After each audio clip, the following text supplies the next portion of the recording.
Hello friends, मैं अवधेश सिंह स्वागत करता हूं आपके अपने चैनल ASL स्टडी में।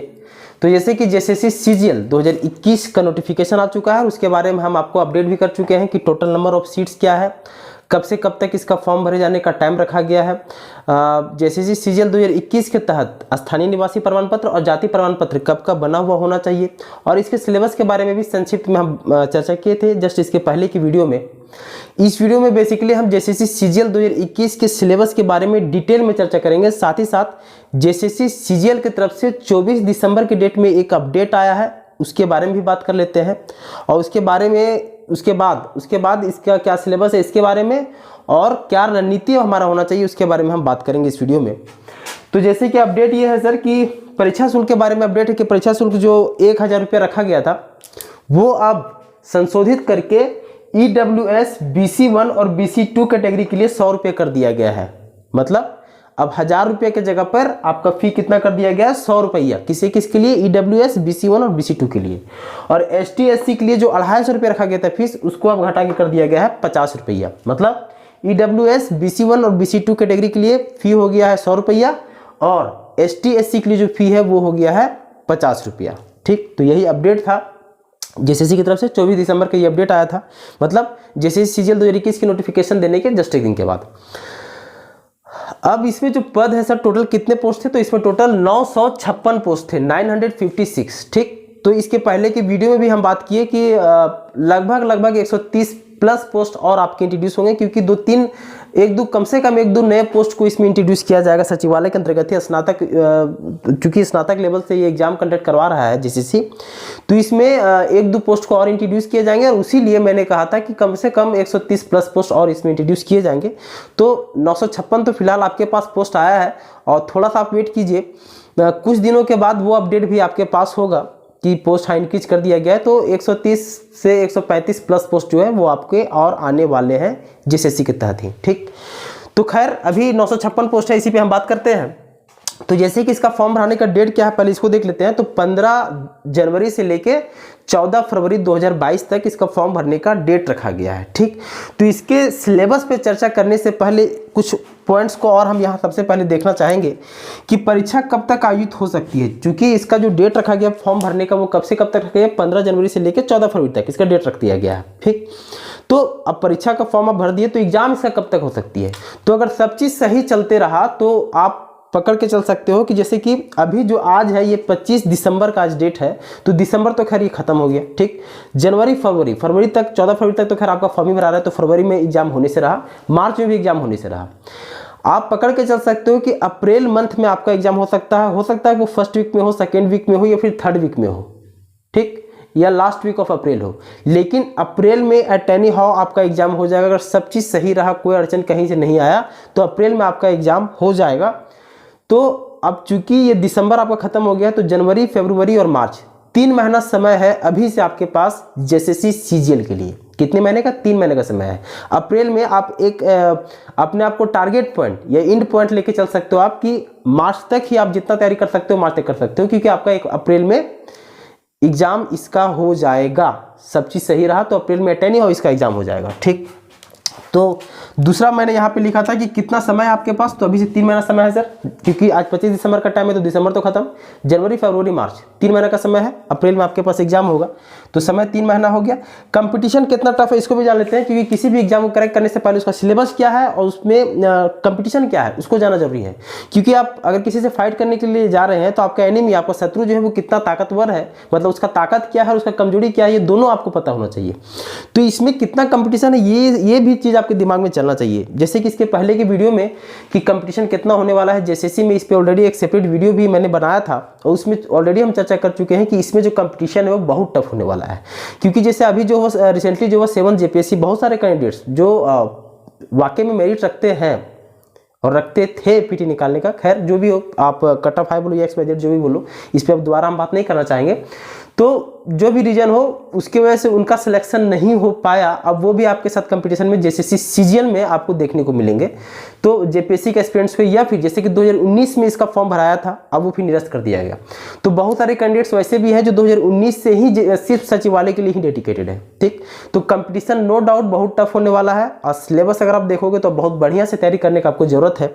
3 महीना का समय है अभी से लेके मार्च तक, अगर हम देखें तो 3 महीना का समय है आपके पास।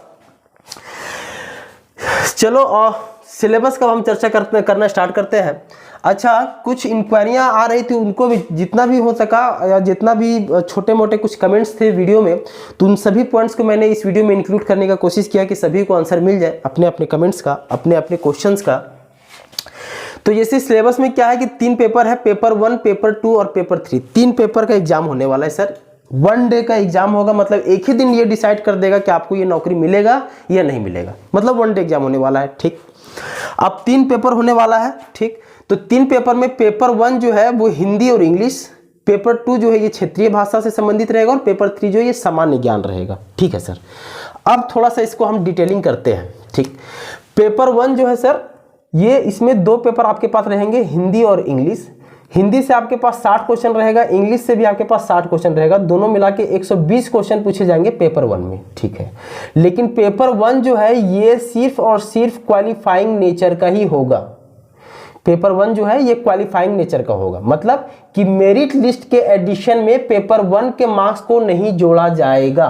ठीक, पेपर 1 जो है ये क्वालिफाइंग नेचर का है। तो क्वालिफाइंग मार्क्स क्या रखा गया है, तो 30% जो है ये आपका सही होना चाहिए, मतलब कि 120 क्वेश्चन आपको पूछा जाएगा हिंदी और इंग्लिश मिला के, तो 120 क्वेश्चन का 30% आपका सही होना चाहिए। तो 120 क्वेश्चन का अगर आप 30% निकालोगे, ये 120 का 30% आप निकालोगे तो ये कितना आता है भारतीय? 36, मतलब कि 120 क्वेश्चन में 36 क्वेश्चन आपका अगर सही हो गया तो पेपर 1 आपका निकल जाएगा। और ये सिर्फ क्वालिफाई करना है, इसमें ऐसा नहीं है कि तीर मार देना है कहीं जाके, जस्ट क्वालिफाई करना है इसको, क्योंकि इसके मार्क्स का जो एडिशन है वो मेरिट लिस्ट में नहीं होगा। मेरिट लिस्ट में जो ऐड होगा वो पेपर 2 और पेपर 3 का मार्क्स को ऐड करके मेरिट लिस्ट बनाया जाएगा। ठीक है, तो इसमें क्वालिफाइंग कितना है? 30%, पहला चीज। दूसरा चीज कि अगर पेपर 1 आप क्वालिफाई नहीं करते हैं तो पेपर 2 और पेपर 3 आपको वैसे भी चेक नहीं किया जाएगा, मतलब कि पेपर 2 के मार्क्स का इवैल्यूएशन हो और पेपर 3 के मार्क्स का इवैल्यूएशन हो, इसके लिए जरूरी है कि पेपर 1 को क्वालिफाई किया जाए। पहले क्वालिफाई करोगे, उसके बाद ही प्रोसेस आपका आगे बढ़ेगा, समझ रहे हो?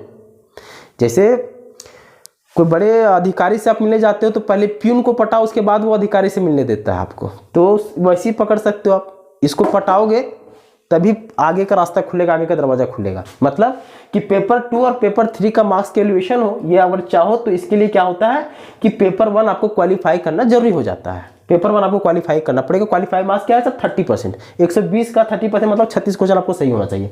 दूसरा चीज की जो 36 क्वेश्चन है ना, 36 क्वेश्चन 120 का, वो दोनों को मिला के होना चाहिए। जरूरी नहीं है कि इंग्लिश में या फिर हिंदी में कि 50-50% के रेशियो में। कहने का मतलब कि 36 क्वेश्चन आपको सही होना चाहिए। तो जरूरी नहीं कि हिंदी में 18 हो और इंग्लिश में भी 18 हो, ऐसा जरूरी नहीं है। ठीक, क्योंकि साफ साफ ये मेंशन है नोटिफिकेशन में कि दोनों को जोड़ के 30% मार्क्स आपको आना चाहिए। ठीक, 30% क्वेश्चन आपका सही होना चाहिए। तो दोनों को जोड़ के इन द सेंस ऐसा भी हो सकता है ना कि 36 क्वेश्चन है तो 20 क्वेश्चन मान लो कि आपका इंग्लिश से सही हो गया, ठीक, और 16 क्वेश्चन जो है आपका हिंदी से सही हो गया, तो दोनों जोड़ के तो 36 हो ही गया, सॉरी 30% तो ये गया, मतलब 36 क्वेश्चन तो हो ही गया, तो भी आप क्वालिफाई कर जाओगे। या फिर मान लो कि हिंदी में आप 20 सही कर जाते हो और इंग्लिश में आप 16 सही कर जाते हो, मतलब 20 और 16 टोटल 36 क्वेश्चन तो आप सही कर जाते हो, तो भी आप क्वालिफाई कर गए। मतलब कि हिंदी और इंग्लिश दोनों को जोड़ के आपका 36 क्वेश्चन सही होना चाहिए, दैट्स इट। और ये सिर्फ क्वालिफाइंग नेचर का है। अच्छा, दूसरी चीज, बहुत लोगों का ये भी कमेंट आता है कि सर क्या पेपर 1 में भी नेगेटिव मार्किंग होगा? तो हाँ, पेपर 1, पेपर 2, पेपर 3 तीनों पेपर में नेगेटिव मार्किंग रखा गया है। कितना सर? 1/3 मतलब कि अब इसमें ये भी चीज मेंशन कर दिया गया साफ साफ कि 1/3 नेगेटिव मार्किंग है। तो एक अगर आपका करेक्ट क्वेश्चन होता है तो उसके लिए आपको 3 मार्क्स दिए जाते हैं, मतलब एक करेक्ट क्वेश्चन पे 3 मार्क्स दिया जाता है, और वही एक रॉन्ग आंसर पे आपका 1 मार्क्स कट लिया जाएगा, क्योंकि 3 का 1/3 मतलब 3 का 1/3 कितना होगा? 1 ही होगा।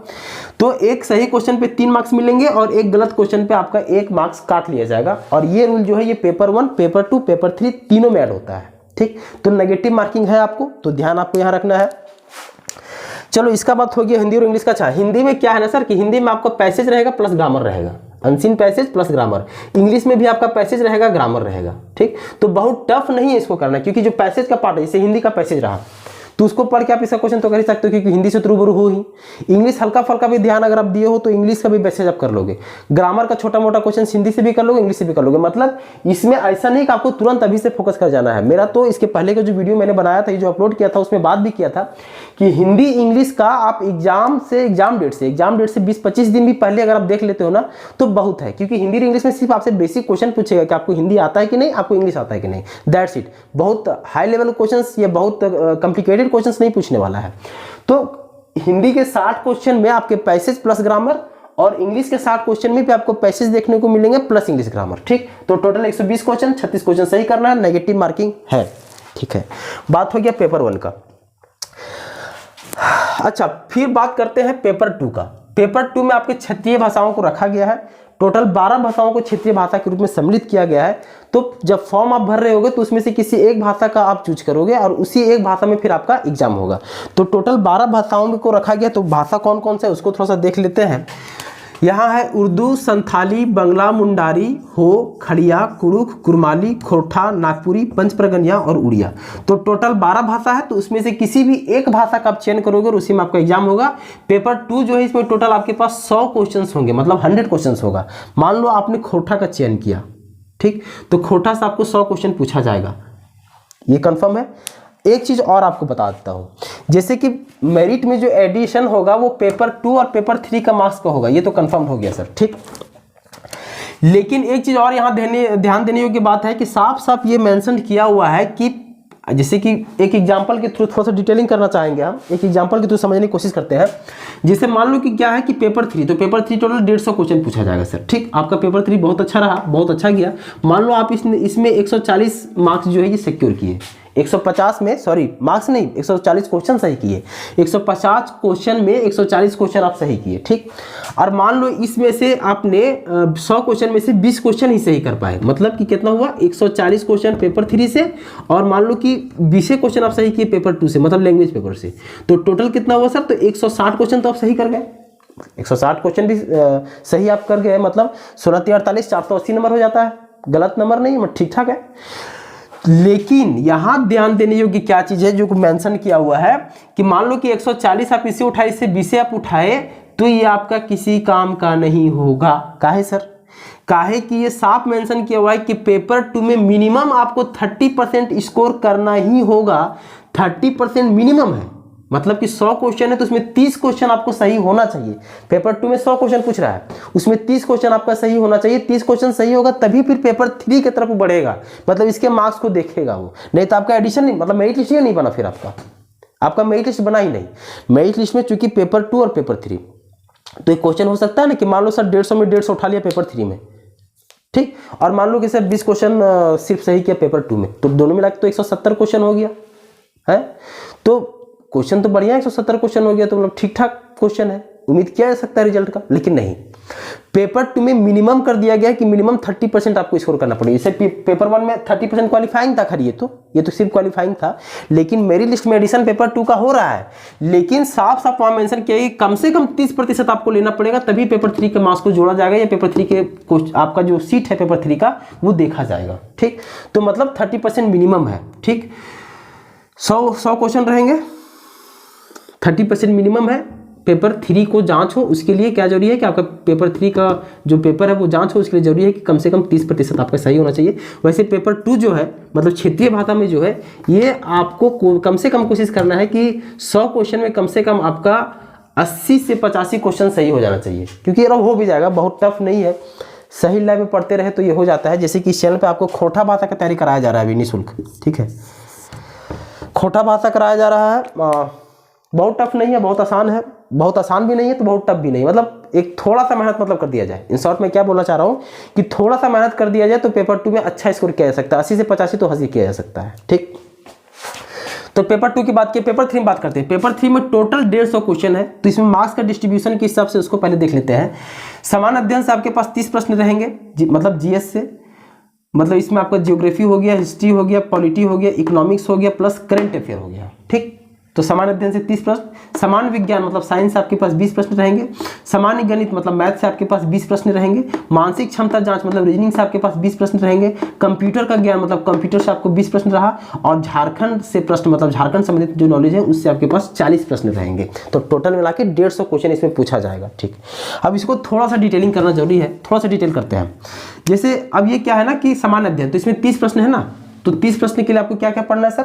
इस 30 प्रश्न के लिए आपको ज्योग्राफी पढ़ना है, हिस्ट्री पढ़ना है, पॉलिटी पढ़ना है, इकोनॉमिक्स पढ़ना है, करंट अफेयर पढ़ना है। तो इस 30 प्रश्न में से कम आप पकड़ के चलो कि 5 क्वेश्चन से लेके 7 क्वेश्चन आपके करंट अफेयर ही रहने वाले हैं।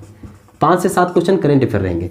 मतलब जो स्टैटिक जीके का पोर्शन हो जाता है, स्टैटिक जीके में किसको बोल रहा हूँ? History, geography, polity, economics. तो इससे आपके 23 क्वेश्चन से 25 क्वेश्चन के बीच रहेंगे। हिस्ट्री मतलब कि 27 से 25 क्वेश्चन करने के लिए आपको हिस्ट्री पढ़ना पड़ेगा, ज्योग्राफी, पॉलिटी, इकोनॉमिक्स। ठीक, क्यों? क्योंकि इस 30 क्वेश्चन में 5 से 7 क्वेश्चन तो आपको सिर्फ करंट अफेयर रहेगा सर। ठीक है, तो समान अध्ययन के लिए क्या किया जाए? थोड़ा सा बुक का सजेशन भी हम यहाँ देना चाहेंगे। डिपेंड करता है आपके ऊपर कि आप कब से तैयारी कर रहे हो, लेकिन मेरे हिसाब से बेस्ट रहेगा लुसेंट। लुसेंट बुक को आप कम मत आंकना। बहुत लोगों के अब ये में भी थोड़ा मोड़ा सुनने को आता है कभी थोड़ा कि लुसेंट में अब वो लेवल नहीं रहा, लेकिन लुसेंट में अगर वो लेवल नहीं तो आज भी पढ़ने वाले के बच्चे, हर बच्चे के रूम में आपको लुसेंट बुक मिलता क्यों है? और लुसेंट के इतने सारे एडिशंस आए सर, तो उसमें क्वालिटी है। लुसेंट अपने आप में इतना मटेरियल समाहित जरूर रखता है कि ये 1 डे एग्जाम निकालने का कैपेबिलिटी रखता है, चाहे वो पीसीएस क्यों ना हो। जैसे इसके पहले भी जेपीएससी का एग्जाम हुआ, आप लुसेंट पूरा कर जाओ, उसके बाद अभी जो रिसेंटली जेपीएससी हुआ उसके क्वेश्चन हम निकाल के देखो। 70-80% क्वेश्चन जो है वो आपके लुसेंट, अगर आपको लुसेंट का बेस बहुत बढ़िया से क्लियर है, मतलब लुसेंट बहुत बढ़िया से पढ़े हो आप, तो 70-80% तो क्वेश्चन आप वैसे मार दोगे। ठीक, और ये भी आपको 1 डे एग्जाम है, तो लुसेंट पर्याप्त है। एक तो पतला बुक भी होता है, देखने में पढ़ना आसान होता है। हाँ, इसको याद रखना थोड़ा टफ होता है, लेकिन लुसेंट को अगर 1-2 बार 3 बार पढ़ लिया जाए तो उतना टफ भी नहीं, लुसेंट को याद रखा जा सकता है। क्योंकि लुसेंट को याद रखना इसलिए टफ हो जाता है क्योंकि लुसेंट में क्रमबद्ध तरीके से आपको नहीं दिया रहता है, इसमें सिर्फ मेन फैक्ट्स दिए होते हैं पॉइंट्स के रूप में।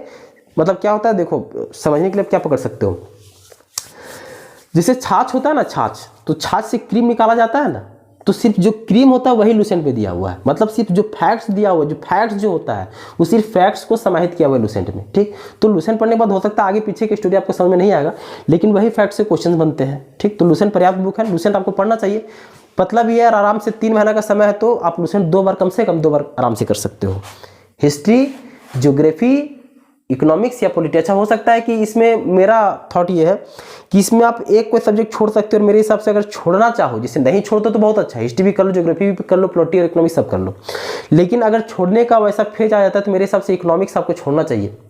ऐसा नहीं कि इकोनॉमिक्स से क्वेश्चन नहीं आता है, इकोनॉमिक्स से क्वेश्चन आते हैं, लेकिन इकोनॉमिक्स से ज़्यादा क्वेश्चन जो है वो करंट अफेयर बेस्ड रहते हैं। तो करंट अफेयर की तैयारी तो आप करोगे ही ये 5-7 क्वेश्चन के लिए, तो वहाँ से लगभग कवर हो जाता है। तो अगर छोड़ना चाहो, नहीं छोड़ना चाहो तो बहुत अच्छा, अगर छोड़ना चाहो तो इकोनॉमिक्स छोड़ सकते हो, लेकिन हिस्ट्री, ज्योग्राफी और पॉलिटी ये तो खैर आपको करना ही पड़ेगा। ठीक है, लुसेंट। बात करते हैं विज्ञान का, तो साइंस का भी लुसेंट का बुक आता है, जिसमें फिजिक्स, केमिस्ट्री, बायोलॉजी बहुत बढ़िया से डिटेलिंग और पर्याप्त बुक है वो। ये जेसीसी सीजीएल के लिए बहुत पर्याप्त बुक है लुसेंट का, ये कर सकते हो। गणित के लिए, मैथ, तो मैं आपको बताना चाहूँगा कि पिछले 20-25 दिनों से जैसे कि मैथ, रीजनिंग और खोटा का निःशुल्क क्लासेस आपको इस चैनल पे अवेलेबल कराया जा रहा है, और आगे भी कराया जाएगा। जैसे कि हमारा कमिटमेंट है कि एग्जाम से 1 महीना पहले आपको पूरा सिलेबस कंप्लीट करा के दूंगा। उधर आपको रेगुलर क्लासेस कुछ दिन मिला था, बीच में अभी 1-2 दिन से थोड़ा सा 19-20 हो रहा है क्लासेस मिलने में, कि प्रॉपर नहीं मिल पा रहा है। ये भी अब 1 दिन के बाद वो अब कंटिन्यू हो जाएगा, जैसे कि पहले मिलते रहा था, जिसमें आपको मैथ, रीजनिंग और खोटा क्लासेस आपको इस चैनल पे मिल रहा है। ये आपको निःशुल्क मिलेगा, तो आप मैथ के लिए यहाँ पे भरोसा रख सकते हो, क्योंकि यहाँ पे आपको वही करवाया जा रहा है जो जेसीसी अभी तक जिस क्वेश्चन के पैटर्न्स को फॉलो किया है। ठीक, जो मोर स्कोरिंग चैप्टर है, सबसे पहले उनको मैं इंक्लूड कर रहा हूँ, उसके बाद फिर आगे के चैप्टर से करेंगे। तो मैथ में भी तो आपको लगभग पढ़ना सभी है सर, जैसे कि आप सिंप्लीफिकेशन आ जाओ, नंबर सिस्टम आ जाओ, simple interest, compound interest, profit loss and discount, percentage, ratio, proportion, partnership, पढ़ना आपको सब है। लेकिन सबसे स्कोरिंग जो चैप्टर है या ज़्यादा जहाँ से क्वेश्चन पूछा जाता है, पहले हम उसको इंक्लूड कर रहे हैं, उसके बाद धीरे धीरे हमारा बढ़ रहा है। तो इन शॉर्ट मेरा कहने का मतलब है कि मैथ के लिए आप इस चैनल पे भरोसा कर सकते हो, या फिर जरूरी नहीं कि यहीं पर आप मेरा वीडियो देख रहे हो तो ऐसा नहीं, आप कहीं भी जिसका भी वीडियो आप फॉलो करते होगे आप उसका वीडियो देख के आप कर सकते हो। या फिर मार्केट में महेश मिश्र का बुक आता है, RS शर्मा का बुक आता है, राकेश यादव का बुक आता है, किरण पब्लिकेशन का बुक आता है, तो कोई भी बुक परचेज कर सकते हो। मेरे हिसाब से महेश मिश्र बहुत बढ़िया बुक है। RS अग्रवाल भी बहुत बढ़िया बुक है। तो कोई भी एक बुक स्टैंडर्ड फॉलो कर सकते हो आप, या फिर मेरे चैनल पर भी भरोसा कर सकते हो, आपको क्लासेस कंटिन्यू मिलेगा। और पैसा कमाने के होड़ में कुछ अच्छा करने की चाह है, देखते हैं कहाँ तक सफल होते हैं। लेकिन निःशुल्क क्लासेस आपको मिलेगा मैथ का, रीजनिंग का और खोटा का। तो यहाँ पर भरोसा आप कर सकते हो, या फिर मार्केट से कोई भी बुक परचेज कर सकते हो, या जहाँ भी पढ़ते हो वहाँ से आप कर सकते हो गणित के लिए, मतलब मैथ के लिए। रीजनिंग का भी तैयारी आपको इस चैनल पर करवाया जा रहा है, एज आई टोल्ड यू। या फिर रीजनिंग के लिए अजय चौहान का बुक आता है, RS अग्रवाल बुक आता है, लुसेंट का भी बुक आता है। तो बुक सभी बढ़िया है सर, बस आपको सिलेबस देखना है, टॉपिक्स पकड़ना है, आपको करना है, या फिर चैनल पे आप भरोसा कर सकते हो। बात करते हैं कंप्यूटर का। कंप्यूटर का लुसेंट का बढ़िया बुक है, नो डाउट कर सकते हो। झारखंड का, झारखंड चूंकि इसमें सबसे देखे तो सबसे ज़्यादा जो क्वेश्चन है वो झारखंड से पूछे जा रहे हैं। अच्छा, इसमें भी 40 प्रश्न जो है ना, इसमें आप पकड़ लो कि 5 से 7 प्रश्न जो है ये करेंट अफेयर के रहेंगे झारखंड से संबंधित। 5 से 7 प्रश्न जो है ये किसके रहेंगे, तो 5 से 7 प्रश्न जो है ये करेंट अफेयर के ही रहेंगे झारखंड से संबंधित। अब बाकी जो है 23 क्वेश्चन से 25 क्वेश्चन ये स्टैटिक झारखंड से हो सकता है, इसमें झारखंड का ज्योग्राफी, झारखंड का हिस्ट्री, कला और संस्कृति, ये सबसे प्रश्न रहेगा। मेरे हिसाब से झारखंड के लिए आपको वन एंड ओनली, मेरे हिसाब से सबसे बेस्ट, अब बेटर बुक आपके लिए रहेगा मनीष रंजन सर का बुक। अच्छा, इसका ऑब्जेक्टिव को हाथ नहीं लगाना है, अभी बहुत कंफ्यूज हो जाओगे। फिर एग्जाम में बैठोगे ना तो ABCD 4 ऑप्शन होता है, तो A और B में कंफ्यूजन, B और C में कंफ्यूजन, A और D में कंफ्यूजन, यही चलते रहेगा ऑब्जेक्टिव पढ़ोगे शुरू में। तो सबसे पहले सब्जेक्टिव को पकड़ना है। मनीष रंजन सर का सब्जेक्टिव बुक लो, पढ़ना स्टार्ट करो। अच्छा, पढ़ना कैसे सर, इसे मान लो पहले हिस्ट्री लिए, ठीक, तो हिस्ट्री खत्म किए, पूरा पढ़ के एक बार खत्म किए, फिर उसको एक बार रिवीजन कर दो। फिर ज्योग्राफी पकड़ लो तुरंत, फिर उसको पढ़ो, फिर रिवीजन कर दो। फिर पॉलिटी पकड़ लो, उसको पढ़ो, फिर रिवीजन कर दो। इस तरह तो कम से कम 3 महीने का समय, तो 2 बार तो हो ही जाएगा। एक बार पढ़े, फिर रिवीजन किए, पढ़े रिवीजन किए, पढ़े रिवीजन किए, ये तरीका से कम से कम हो जाएगा। मनीष रंजन बुक का सर अगर खत्म, मनीष रंजन का बुक अगर खत्म हो जाता है, और हो जाएगा नो डाउट, अच्छा से अगर रेगुलर आप पढ़ाई किए तो 1.5-2 महीना पर्याप्त है मनीष रंजन को खत्म करने में बढ़िया से। एक बार सब्जेक्टिव खत्म हो जाता है, उसके बाद इसका ऑब्जेक्टिव भी बहुत सारा बुक आता है। जैसे मनीष रंजन का बुक ही आता है ऑब्जेक्टिव का, योडान पब्लिकेशन का बुक आता है, शिवांगना पब्लिकेशन का बुक आता है। तो मेरे हिसाब से बेहतर रहेगा, अगर मेरा आप सजेशन जानना चाहो तो सब्जेक्टिव में मनीष रंजन सर का बुक आप पढ़ लिए, ऑब्जेक्टिव के लिए आपको शिवांगना पब्लिकेशन का बैद्यनाथ उपाध्याय का बुक उठाना चाहिए, बेहतर है। तो आप सब्जेक्टिव खत्म कर लो, और एग्जाम से आई थिंक 1 महीना पहले आप ऑब्जेक्टिव सारा लगा लो, शिवांगना पब्लिकेशन का या फिर उड़ान पब्लिकेशन का, जो आपको समझ में आता है, या फिर महेश मिश्र का है, नहीं सॉरी मनीष रंजन का ही। या फिर दूसरा तरीका क्या है कि आप ये कर सकते हो, जैसे मनीष रंजन का कोई एक बुक उठाए, हिस्ट्री का उठाए, तो एक टॉपिक पढ़े, उसी टॉपिक से आप ऑब्जेक्टिव लगा लिए, मान लो शिवांगना पब्लिकेशन में या फिर मनीष रंजन में ही, ठीक है। तो टॉपिक पढ़े, फिर उसका ऑब्जेक्टिव लगा लिए, ये भी एक तरीका आप अपना सकते हो। तो बुक कौन पढ़ना चाहिए, किससे कितने प्रश्न होंगे, इसका चर्चा हम कर लिए।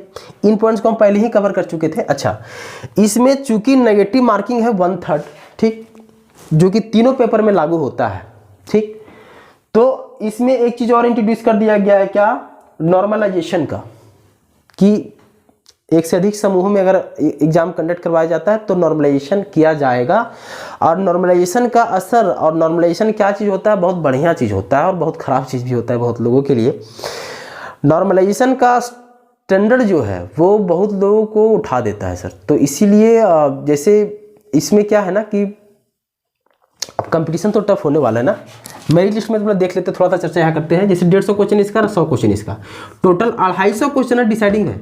ये तो 100 क्वेश्चन, जो 120 क्वेश्चन जो पूछा पेपर 1 में, इसका तो खैर मेरिट लिस्ट में एडिशन हो गया नहीं। तो ये 250 क्वेश्चन पर ही मेरिट बनना है, ठीक है। तो 250 क्वेश्चन में मैंने इसके पहले का जो वीडियो, आई थिंक 1 महीना हो गया होगा, ये 25 दिन, उसकी एक महीना, ये 25 दिन पहले जो वीडियो डाला था उसमें भी बोला था, आज भी वही चीज़ बोल रहा हूँ, सेम चीज़। बहुत लोग इस बात से इत्तेफाक नहीं रखेंगे, लेकिन यही होगा। 250 क्वेश्चन में अगर आपका 70% क्वेश्चन भी सही हो जाता है तो 25 सत्ते 25 छः के 150, 25 सत्ते 175, मतलब कि 150 क्वेश्चन और 100 क्वेश्चन, टोटल 250 क्वेश्चन में अगर 175 क्वेश्चन आपका सही है तो आपका रिजल्ट होने से कोई रोकेगा नहीं। बहुत लोग बोलेंगे सर 70% में थोड़ी रिजल्ट होगा, देखे नहीं जेपीएससी कितना गया, तो बताइए सर, आप ही बताइए कितना गया जेपीएससी। देखो, फॉर्म अप्लाई बहुत जाएंगे, पोस्ट इसमें जेपीएससी से ज़्यादा है, ठीक। फॉर्म अप्लाई जाएंगे, लोग पढ़ेंगे भी, नो डाउट कटअप भी आ जाएगा, लेकिन 70% का कटअप अचीव करना इतना आसान नहीं है दोस्त। ये सिलेबस आप देखोगे ना, पेपर 3 देख लो, पेपर 2 देख लो, हाँ, सिलेबस इतना आसान नहीं 70% भी स्कोर करना। 70% आपका सही होना चाहिए। आपको अटेम्प्ट तो मारना है कम से कम 100% एक्यूरेसी के साथ, ठीक, 100% एक्यूरेसी के साथ 80% का आपको अटेम्प्ट मारना है। लेकिन कट कुटा के 70% आपका सही हो जाएगा तो आपको मतलब 175 क्वेश्चन जो सही हो गया अगर 250 में, तो आपका ये एग्जाम निकलने से कोई रोकेगा नहीं। लेकिन आपका कोशिश क्या है, 70% अटेम्प्ट नहीं मारना है। मैं अटेम्प्ट की बात नहीं कर रहा हूँ। 70% क्वेश्चन आपका सही होना चाहिए। कब? 80% अटेम्प्ट के साथ, 100% अटेम्प्ट के साथ नहीं। बहुत अंतर हो जाता है सर। चूंकि नेगेटिव मार्किंग है और नॉर्मलाइजेशन को भी यहाँ इंट्रोड्यूस अगर कर देता है सरकार या आयोग तो फिर दिक्कत हो जाएगा। 80% क्या है कि 80% क्वेश्चन आपको 100% एक्यूरेसी के साथ करना है। मतलब जिसमें आप 100% कंफर्म में ये क्वेश्चन होगा, यही इसका आंसर होगा, यही इसका आंसर होगा। तो कम से कम 80% क्वेश्चन को आपका अटेम्प्ट लेना है। तो उसमें 5-7 क्वेश्चन फिर आपका गलत होगा। आप बोलोगे कैसे सर 100% एक्यूरेसी के साथ कैसे गलत होगा? देखो सर, आप कितनों टाइम से पढ़ाई कर रहे हो या कितनों बढ़िया पढ़ाई कर लो, एग्जाम के टाइम में 5 से 7 क्वेश्चन गलत होना नॉर्मल सा चीज़ है। आपको लगेगा वो सही है लेकिन बाद में पाओगे अच्छा अरे थोड़ा सा मिस्टेक हो गया। तो 5 से 7 क्वेश्चन आपके गलत होते हैं। इसीलिए मैं बोल रहा हूं कि 100% एक्यूरेसी के साथ 80% क्वेश्चन आपको अटेम्प्ट करना है और उसमें आपका 70% क्वेश्चन अगर सही हो जाता है तो आपको ये एग्जाम निकलने से कोई रोकेगा नहीं। पहला चीज। दूसरा चीज कि इसमें रिस्क इसमें भी लेना, ऐसा नहीं रिस्क नहीं लेना, लेकिन रिस्क लेने का एक लिमिट है इसमें। पूरा का पूरा मान लो कि 250 क्वेश्चन 250 पूरा ये नहीं, तुक्का में 50% मतलब तुक्का नहीं मार देना है क्योंकि नेगेटिव मार्किंग है। और नॉर्मलाइजेशन जब करेगा ना, तो अगर नॉर्मलाइजेशन से आप परिचित नहीं हो तो रेलवे के किसी बंदा से पूछो कि नॉर्मलाइजेशन क्या होता है। मार्क्स इतना अंदर घुसाएगा ना कि निकलने में फिर सोचना पड़ जाएगा फिर वहां से। तो इसीलिए इसमें भी ऐसा नहीं कि रिस्क नहीं लिया जाता है। 2-4 क्वेश्चन में 5 क्वेश्चन में रिस्क लेने की लिमिट है, एक दायरा हो जाता है इसमें। जैसे इसके पहले कमीशन का एग्जाम हुआ जेपीएससी में, तो उसमें नेगेटिव मार्किंग था ही नहीं, पूरा 100% अटेम्प्ट मारो। लेकिन इसमें नेगेटिव मार्किंग है तो इसमें भी रिस्क लो, लेकिन इसका लिमिट है 2-4-5 क्वेश्चन 6 क्वेश्चन, इससे ज़्यादा आप रिस्क नहीं ले सकते क्योंकि अगर कहीं वहाँ नेगेटिव में घुसा तो इसका इंपैक्ट पड़ेगा बाकी सब मार्क्स में। ठीक है, तो क्या है कि 70% आपका क्वेश्चन मतलब कि 250 क्वेश्चन में 175 क्वेश्चन आपका सही है। और ये कब बोल रहा हूँ 175 क्वेश्चन सही, कि 250 क्वेश्चन जो है वो 80% क्वेश्चन आप सही करोगे, मतलब अपने हिसाब से 100% एक्यूरेसी के साथ। अगर आपका 80% क्वेश्चन आप अटेम्प्ट लेते हो, अटेम्प्ट लेना 80% का, तो इसका 80% कितना हो जाता है सर? 25-80-200। मतलब क्या बोल रहा हूँ कि 250 क्वेश्चन में 200 क्वेश्चन आपको अपने तरफ से कंफर्म होकर मानना कि हमारा 200 क्वेश्चन सही है। उसमें कट कुटा के आपका अगर 175 क्वेश्चन भी सही हो जाता है, मतलब 70% क्वेश्चन अगर सही हो जाता है, तो ये एग्जाम आपके हाथ में होगा। ठीक, तो लगभग जितने पॉइंट्स मैं यहाँ कवर कर सकता था मैंने कवर करने की कोशिश की। अच्छा, एक कमेंट्स और आता है कि सर मेरा ग्रेजुएशन में 50% है, मेरा ग्रेजुएशन में 55% है, मैं एलिजिबल हूँ कि नहीं?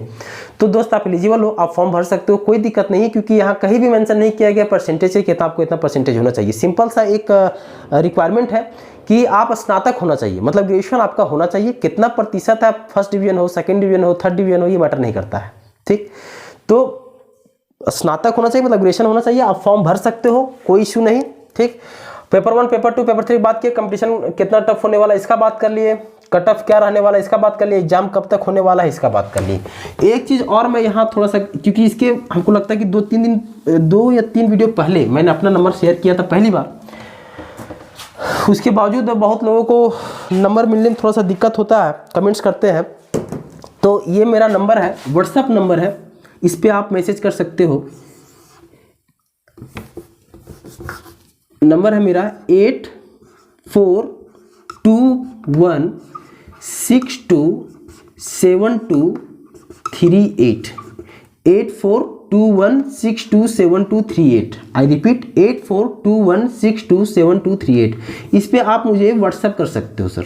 ठीक, कोशिश कीजिएगा कि कॉल ना करें, क्योंकि हो सकता है कि कॉल का मैं रिस्पॉन्ड ना कर पाऊँ एट दैट टाइम। तो लेकिन व्हाट्सएप आप कीजिएगा तो बाकायदा मैसेज पढ़ के मैं आपको रिस्पॉन्ड करता हूं।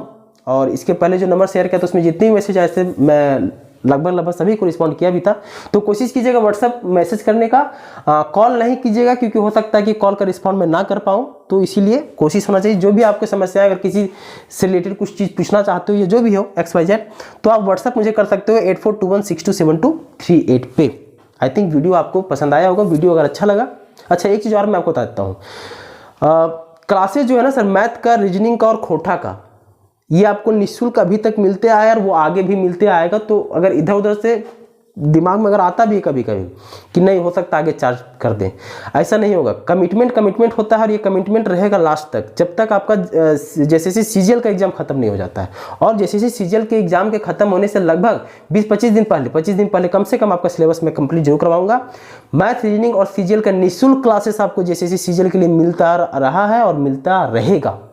ठीक, तो वीडियो अच्छा लगा तो अपने दोस्त यारों के साथ इसको शेयर जरूर कीजिएगा जितना हो सके। और पहली बार अगर चैनल को विजिट कर रहे हैं तो चैनल को सब्सक्राइब कर लें, क्योंकि इसी तरह के वीडियो जो भी जेसीसी का अपडेट होता है, प्लस क्योंकि जेसीसी सीजीएल के अंतर्गत आपको मैथ, रीजनिंग और खोटा का निःशुल्क क्लासेस इस चैनल पर दिया जा रहा है।